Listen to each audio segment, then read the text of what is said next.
again to Airtel Edge Podcast. My name is David Birungi, and I'll be the host today. We are privileged today to have yet another guest. I will ask him to introduce himself. Thank you very much, David. Ibrahim Bbosa is my name, and I work for the Uganda Communications Commission in the capacity of Head Public and International Relations. So usually if it's the Muntu wa wansi, yes, I connect the institution to the everyday person. Who is Ibra beyond the office? Interesting. I have been trained and I have learned to be a servant leader, both in my personal family, but also my working life. So really I'm a person that is down to earth, appreciates the basics, but also the fine things that make life. Thank you for supervising one of the most impactful sectors. We are pleased, I must say, with the regulatory predictability that we see as operators and the support we get from government. Excellent. I think I should register that. We are very appreciative of the work that we're able to do, because we know we have the support of government, and the UCC is right behind us.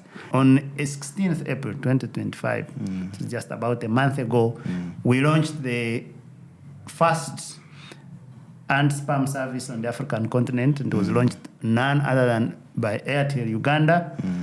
UCC came and graced the occasion, which was presided over by the Minister of ICT, Honorable Dr. Chris Waliumunsi, and we are happy that we have taken that direction. So the Airtel Anti-Spam Service is a service that we have used our network intelligence, our artificial intelligence and machine learning to be able to deliver a service that labels spam. Because we know scam follows spam.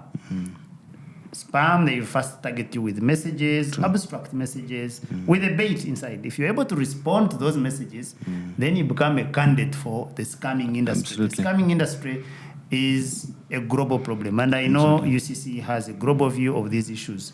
So delving into the conversation, Ibra, I want you to paint a picture for Muntu wa wansi that you describe. What's the difference between spam and scam? Right. And if you desire, also differentiate how different they are from fraud. Okay, excellent. I think let us begin with the spam. Yes. And for the Muntu wa bulijjo, this spam is anything that would be like, say, if you had somebody pushing an advertising brochure under your door every day, not because you asked for it, not because you want to read it, not because you are interested in it, but somebody is agitatingly pushing an advertising, a promotional brochure. They could be promoting pizzas, they could be promoting anything. Exactly, anything. But the fact that you did not request for it, the fact that you have not subscribed for it, it can become nagging, it can become irritating. And that is the nature of spam. So any information that you receive, any information you receive that you have not solicited, usually it is called unsolicited, that you have not solicited, that you're not interested in, that you do not want, that you did not ask for, you have not subscribed to, but somebody continuously sends you this piece of information, that is what somebody would call spam. And it has, of course, its disadvantages, because spam, if it is too frequent, it even denies you the opportunity to see other meaningful communication. Yes, messages. I feel by it actually pause there. There are customers who, because their inbox is full of SMS, are unable to receive important messages like the one saying, confirming that you have sent the money. Thank you. Wow, excellent. Interesting. So ideally, the first categorization is that spam in its entirety is usually harmless. Yes. You get me? It is usually harmless. It is not taking money out of your pocket. But it's designed to trick you into taking some action. Now, spam in itself, you'll find that when somebody sends you spam, ideally it is not meant to be an offense. But it can be. Because if I have had a business arrangement with you, a business transaction with you, you are my customer, and I send you unsolicited message, that one is not usually spam because we have a relationship. You get me? Yes. And you even have the option of telling the other person that I would want to opt out from this kind of information. Okay? But if somebody is sending you the same type of information and you have never transacted with them, you have no prior arrangements with them, any contacts, and they are sending you that kind of information, now that can actually be interpreted as offensive and can actually even be prosecuted. If somebody looks at the Computer Misuse Act, there are provisions in there where somebody can leverage to actually take on anybody who spams them, because there are also other disadvantages that come with spamming, like clogging my inbox or my DM and denying me the opportunity to see what is relevant for me and things of the kind. So that is spam. But now let us go to scam. Now, a scam is actually harmful. Yes. That is something which, when acted upon, will either harm you, may steal information from you, may steal your identity, may actually steal money from you. Or your loved one. Thank you very much. So that one is something that we need to be able to protect our citizen about, because if you act on spam, you may find yourself being scammed.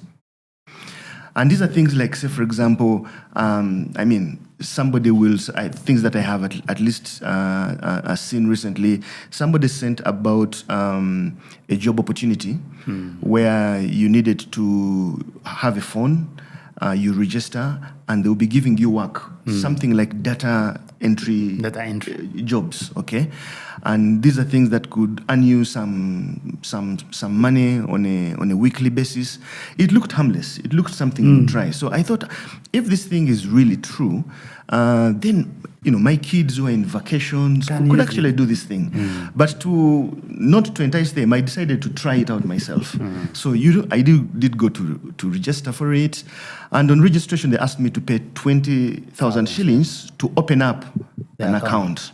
And 20,000 seemed, little, innocent, and exactly. So I did pay the 20,000, but that was the end of it. The site was not active anymore. They even blocked me out, so my 20,000 was gone. So I realized at that point in time, 20 times 100 people. Thank you very much. I had been 1,000 scammed. people. Thank you very much. So it starts like something that may be innocent, but if you take action to it, you are bound to lose something. Good. So thank you for that distinction. And when it comes to Airtel, the service we launched, the Airtel Spam Alert service, is to be able to tell you when that message is about to land in your inbox. It takes about 2 milliseconds to assess about 1.4 billion messages in an instant, and tell the subscribers that, that message that has come is most likely a scam. And therefore, you don't interact with that. So, Bbosa, have you ever been scammed? Yes, absolutely. You've just given us one. I have just given you an example of where I've been scammed. But I think for myself, because of working with the regulator, yes, my antennas are sharper than the ordinary individual. I can sense a scam a mile away. So I may not have acted on many scams, but yes, I've been scammed before. I think one that is usually, even for a seasoned person, you would fall prey. And I once just tried to see whether there is merit in it. Is a scam that goes around telling people that you have won 500 MBs from the operator, I think for being a good customer. And somehow you feel, they have a way of nourishing your ego. Yes. And you feel that, this is something innocent. So, but clicking on it, at the end of the day, that is where I believe that people either are losing information, they're giving access to their phones to. So this is what we are doing with the Airtel Anti-Spam Service. We highlight URLs like those ones, links like those ones that are malicious in a database, and we are able to. Right now we are using SMS, but we are coming even for robocalls, spam calls. Excellent. So if a message has such a URL, messages are now long. You can have a link within a text message. Yes. We are able to say, no, this is likely what is spam, because we are able to identify some of those. We have a database, a huge database that captures that. So based on the feedback that people will give us, we'll be able to improve the service. But you come from the regulator, and as we conclude, what needs to be done? Technology cannot be panacea. We have put this at the network level. We are stopping millions and millions of spam messages. True. But what more needs to be done outside of technology? I think first we need to commend Airtel Uganda for the initiative, because that is a step in the right direction. And it's also a stopgap measure for many people who would reluctantly be spammed, but also scammed in the event. Because if you have an alert, then you have the opportunity to think twice. You have that moment where you say, wait a minute, I have been alerted. Because at the end of the day, if you go through with it and you are scammed at the end of the day, you will feel guilty for having been notified and you still went ahead with it. So I think it's a very good stopgap measure. But like you say, technology can't be the be-all and end-all. It is just like buying a very good padlock for your door at home, but you've not taught the people in the house how to use the padlock. You get me? At the end of the day, still unscrupulous people would come and enter your premises. So I think awareness and educating to empower our citizens is still a lifelong journey. This is something that needs to be done by everybody. It is not something that should be done only by telcos, not only the regulator, not only the government, but we're talking about people like our influencers today. We have many people who are influencers and have a very big following.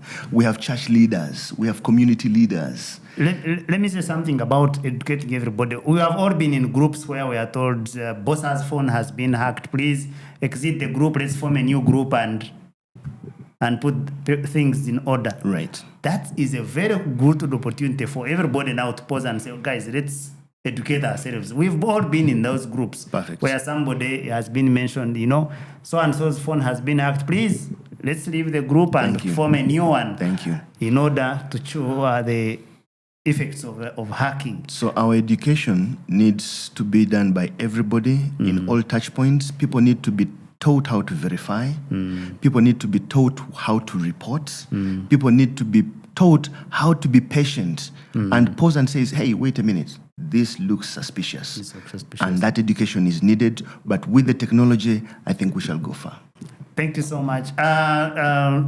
Ibrahim Bbosa, the head of Public and International Affairs at UCC, thank you for sparing time to come to Airtel Edge Podcast, where we talk about tech and service of Airtel. Your parting shots. I think at the end of the day, as a regulator and working for the regulator, we have a duty to make sure that we can close the inclusive gap for people being able to use ICTs and technology. We have many people, in spite of the progress that we have done together as an industry, we still have people, especially the women, especially young ones, especially persons with disability that have still not yet gotten on the bandwagon. So you will see us, we are in the regions there, basically trying to build that gap where there's inclusivity so that we can all enjoy the beauty that comes with using these ICTs. And I hope that everybody can join on that bandwagon. It's not a job of the sector alone or sector players, but everybody needs to chip in if we are going to be able to actualize our vision 2040 as a country. Thank you. As we conclude, the Airtel Anti-Spam Service, Spam Alert Service does not exclude feature phone users. It is on all SMS. So feature phones, smartphones, they're all protected. We just need to continue the education like the fellow from UCC has challenged us to do, to ensure that everybody is educated to be alert and not interact with spam. Because once you do, then you become bait for scammers and injure everybody in the ecosystem. Thank you so much for coming. It's always a pleasure having you. It's a pleasure. Please come again. Thank you. When we review the performance of this service. From today, Airtel is with you. With the power of AI, we are identifying spammers and alerting each of our customers when a spam SMS comes in. No app downloads, no charges, because fighting against spam is our responsibility too. Airtel, a reason to imagine.